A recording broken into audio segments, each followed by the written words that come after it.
마태복음 14장 31절 시작. 예, 믿음이 적은 자여 왜 의심했느냐 그래요. 이것은 이제 베드로에게 하시는 말씀이죠. 베드로에게. 그래서 여기서 또 우리 주님이 믿음이 무엇인지 그 앞에 있는 베드로 또 배 타고 있는 제자들에게 상기시켜 주시고 새로운 곳으로 새로운 방향에서 이제 알려주시는 거죠.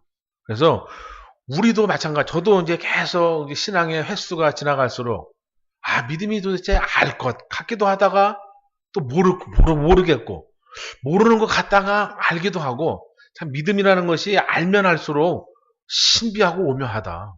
그래서 어느 정도 믿음이 컸다라고 생각했는데 아닌 것 같고 또 믿음이 있다라고 생각하는데 믿음이 없는 것 같고 믿음이 없는 것 같은데 또 신앙 고백이 나오고 이러는 경우가 많습니다.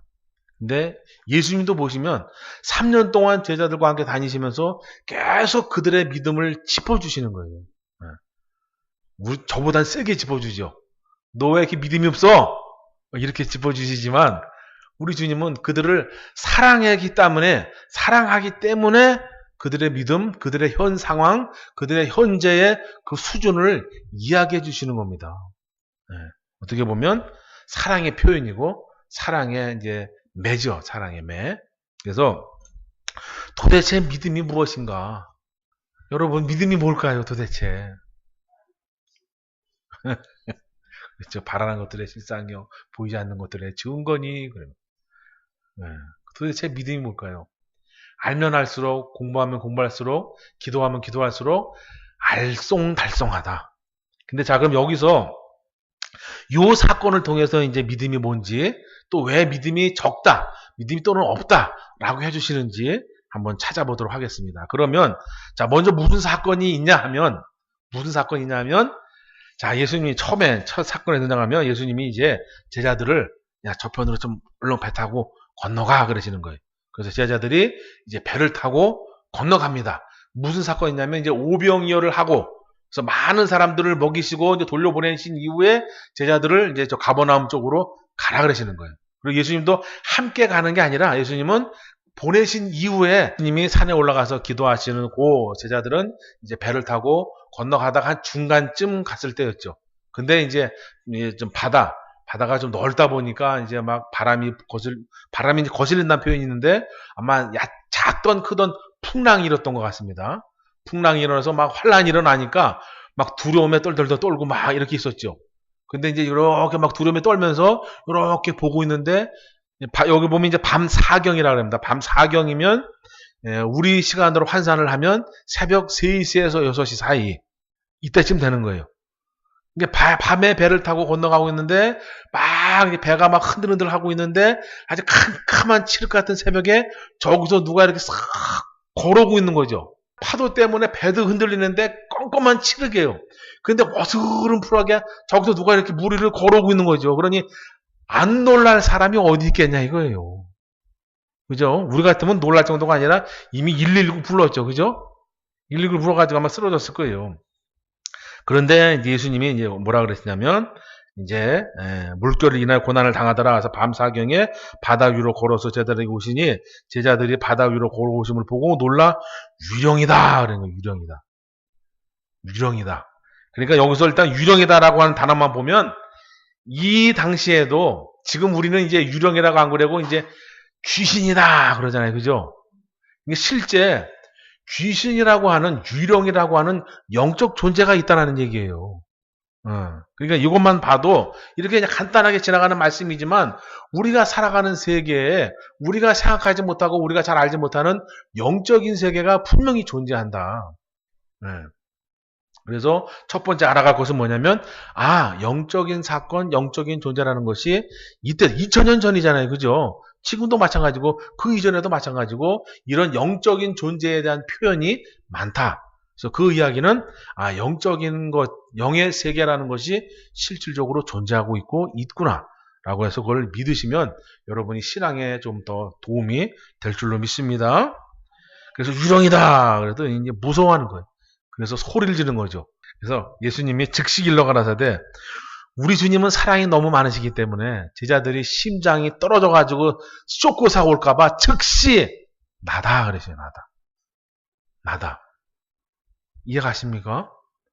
요것을 잠깐 설명드리면 우리 주님은 나를 엄청 사랑하고 계시고 내가 어떻게 어떠한 표현 어떤 삶을 살아가고 있는지 늘 면밀히 살피시는 거예요. 예, 이거 진짜입니다. 여기서 왜냐면 즉시란 표현을 괜히 놓겠냐 이거예요. 예. 예수님이 생각해보셔도 아유 제자들은 이렇게 무리로 걸어가는 거 처음 봤으니 놀라만 하지. 아이고 야 나야 이렇게 얘기해 주시는 거예요. 그러니까 여러분들도 긴박한 순간에 주님을 찾으시면 주님은 응답하신다. 그래서 즉시 일러 가라사대 안심하라 나다 두려워 말라 그렇게 말씀해 주시는 거예요. 그래서 베드로가 대답하여 가라사대 주여 만일 주시어든 나를 명하사 물 위로 오라 하소서 그러는 거예요. 그래서 오라 하시니 베드로가 배에서 내려 물 위로 걸어가 예수께로 가되 바람을 보고 무서워하여 빠져가는지라 소리질러 가로되 주여 나를 구원하소서 하니 예수께서 즉시 손을 내밀어 믿음이 적다 하시는 거예요. 자 이제 여기서 제가 이제 답을 드린 겁니다. 베드로가 왜 믿음이 적을까요? 예수님은 무엇 때문에 믿음이 적다라고 이야기해 주실까요?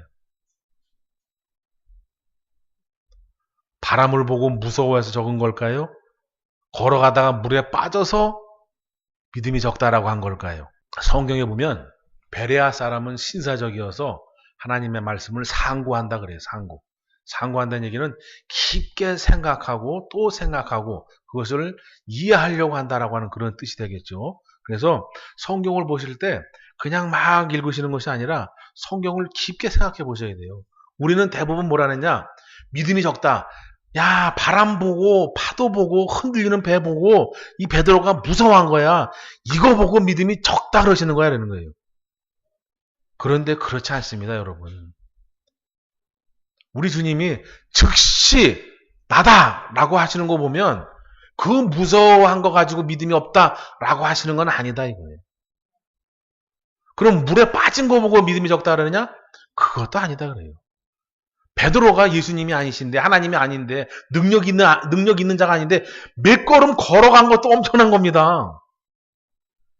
베드로가 물에 배에서 내려서 물에 닿자마자 바로 빠진 게 아니라 몇 걸음 가다가 빠진 거예요. 여러분 이따가 우리 요 겨울에 한번 내려가서 건너가 보시자고요. 누가 제일 믿음이 좋은가? 에? 이래놓고 제가 제일 먼저 빠지는 거 아니에요? 물에 빠져서 믿음이 적다 그런 것도 아니고 바람 보고 무서워요 믿음이 적다 그런 것도 아니에요. 무엇 때문이냐? 내니 두려워 말라라고 하는 이 음성, 그 말씀을 믿지 못해서 그러는 거예요. 그 말씀을 믿지 못하고 꼭 확증을 하려잖아요. 당신이면, 주님이면, 그분이면 나보고 걸어오라 그래봐요. 그 다음 말은 의심해서 하는 말이에요. 의심해서 하는 말. 그 한마디에 나야 두려워하지 마라. 이 한마디에 주님의 음성을 알아듣고 주님의 호흡을 알아듣고 그분의 생각과 뜻을 알아듣고 바로 의심하지 말아야 되는데 그냥 의심해버리는 거예요. 그리고 그 의심을 자기 식으로 바꿔서 확신을 얻으려고 하는 거예요. 그럼 나보고 물 위로 걸어오라 해봐요. 내가 걸어갈게. 그런데 그것은 잠깐일 뿐. 몇 걸음 걸어가서는 다시 사람의 생각이 들어와서 무서워하게 되는 겁니다. 그래서 믿음이 적다라고 하신 것은 바람 보고 무서워한 걸 적다라는 그런 것이 아니라 물에 빠진 걸 보고 적다라는 것이 아니라 예수님이 분명히 나다 두려워 말라 라고 한 그 음성을 못 알아듣고 그 말씀을 믿지 못한 그걸 가지고 믿음이 적다라고 하시는 거예요. 그래서 여기서 우리에게 무엇을 알려주시는 거냐? 믿음이라고 하는 것은 말씀을 믿는 게 믿음이다. 그래서 예수님이 그냥 물 위로 걸어 건너가신 게 아니라 제자들을 먼저 보내시고 홀로 남으시고 그냥 물 위로 걸어가신 게 아니라 밤 사경이라고 하는 것은 뭐냐면 앞으로 어느 시대가 되면 또는 내 삶에 분명히 우리가 갈 바를 알지 못하는 그런 상황, 그런 환경이 있다는 얘기예요. 그럴 때 우리는 무엇을 붙잡느냐? 기사와 이적과 표적을 붙잡는 게 아니라 주님의 말씀을 붙잡는 거예요. 말씀을. 여러분이 갖고 계신 이 성경을 붙잡는 거라고.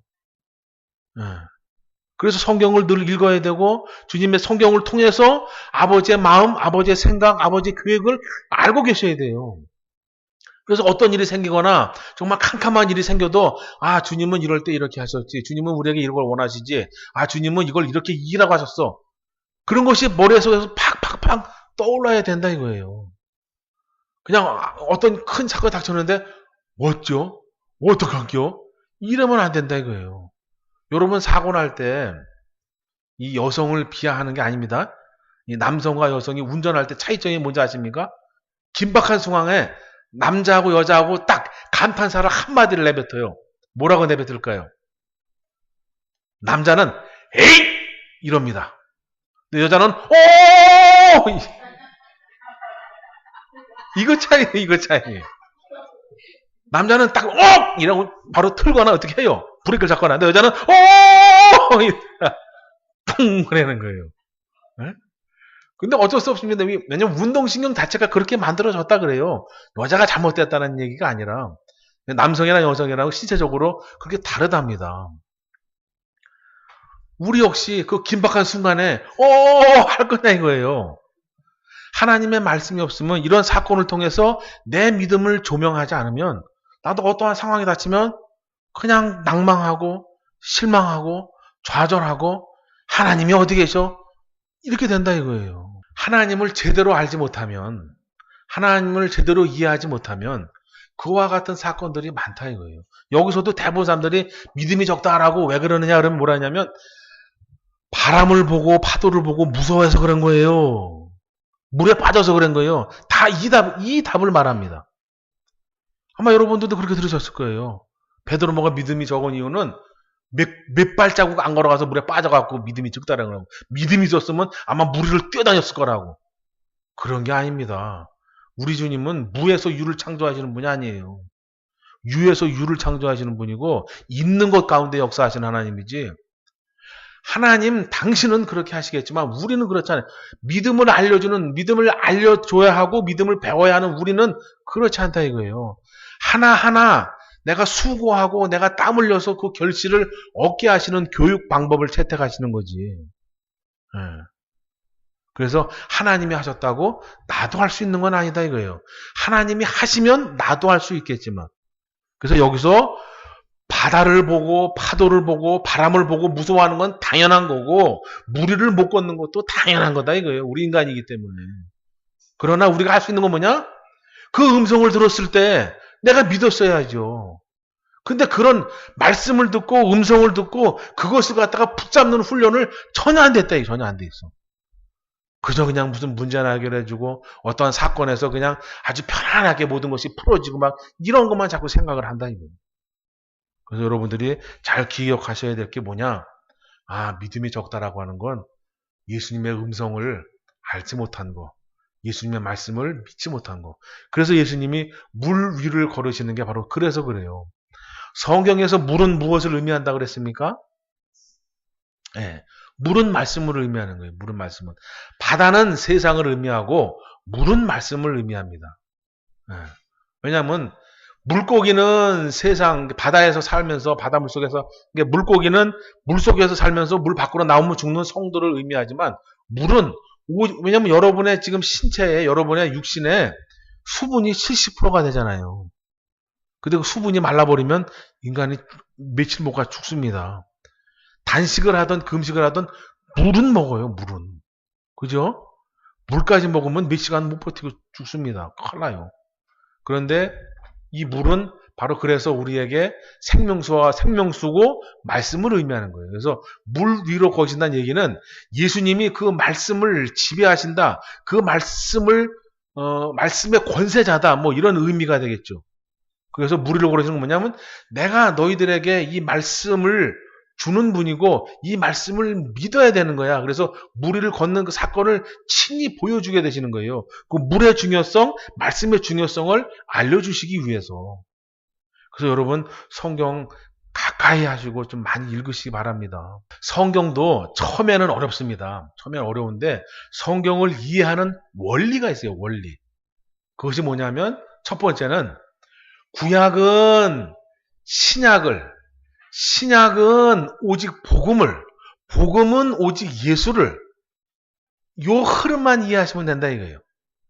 성부 하나님은 성자 하나님을, 성령 하나님 역시 성자 하나님을, 그 성자 하나님은 다시 오실 예수님을 이렇게 증거하는 그 흐름만 몇 가지만 이해하시면 성경을 이해하고 깨닫는데 어렵지 않습니다. 더 쉽게 말하면 구약을 보든 신약을 보든 계시록을 보든 성경의 중심은 예수다. 이것만 보셔도 여러분이 성경 보는데 굉장히 쉽습니다. 이게 성경을 보는 원리예요. 요것만 이해하셔도 성경 보는 거 어렵지 않습니다. 구약을 봐도 표현은 다윗이라고 되어 있지만 이 사건을 영적으로 보니까 예수님의 예편에 예수님의 모습이네 이렇게 보시는 거예요. 그러면 다윗을 통해서 예수님의 모습이 보이고 그 예수님의 모습을 통해서 나는 이러한 신앙을 가져야 되겠구나. 이러한 고백을 해야 되겠구나. 이렇게 내가 신앙의 길을 잡아가는 거죠. 그래서 성경 보는 건 뭐냐? 성경의 중심을 이해하시면 되고 성경이 말하고자 하는 것, 성경이 보이고자 하는 것을 이해하시면 된다. 그것이 예수다 이거예요. 예수. 그래서 저는 그걸 중심으로 그걸 원리로 해서 여러분에게 설명을 드리는 겁니다. 그래서 오늘은 무엇이냐면 왜 베드로가 믿음이 적었다라고 하는 그러한 사랑의 표현을 들었냐 하면 아직 베드로도 예수님을 따라가는 중이었고 예수님과 더 밀접한 관계가 아니었기 때문에 말씀을 믿는 믿음, 말씀을 듣고 깨닫고 고백하고 붙잡는 그 믿음이 아직 자리 잡지 않은 거예요. 그래서 그걸 더 한 번 더 베드로에게 알려주시는 겁니다.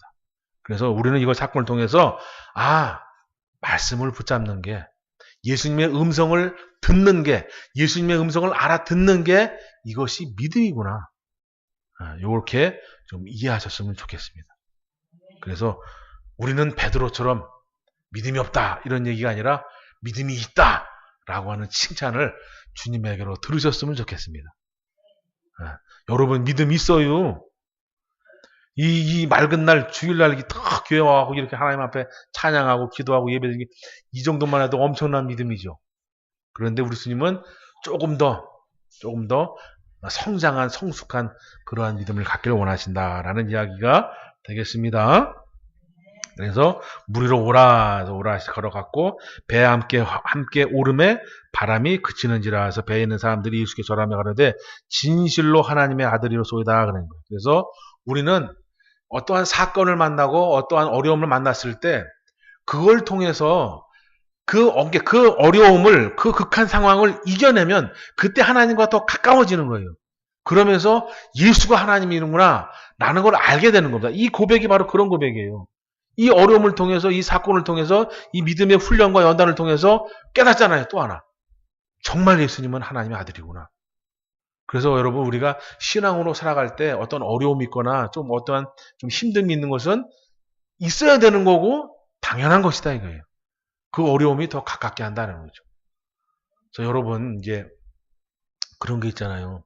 전우라 아십니까? 전우?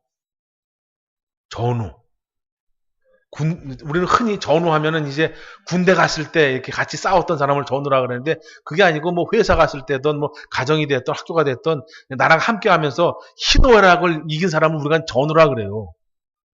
근데 그 전우애가 끈끈해지는 건 뭐냐? 좋은 일만 있을 때 끈끈해지지 않다 이거예요. 그죠? 어려움을 같이 극복해냈을 때 더 끈끈해지잖아요.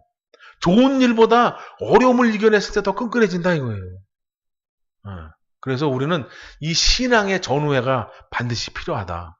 그래서 우리가 기쁠 때도 주님을 찬양하고 기쁠 때도 주님과 함께 되겠지만 어렵고 힘든 일이 있을지라도 그때도 역시 주님을 찾고 부르짖어서 주님과의 끈끈한 전우회가 있어야 될 줄로 믿습니다.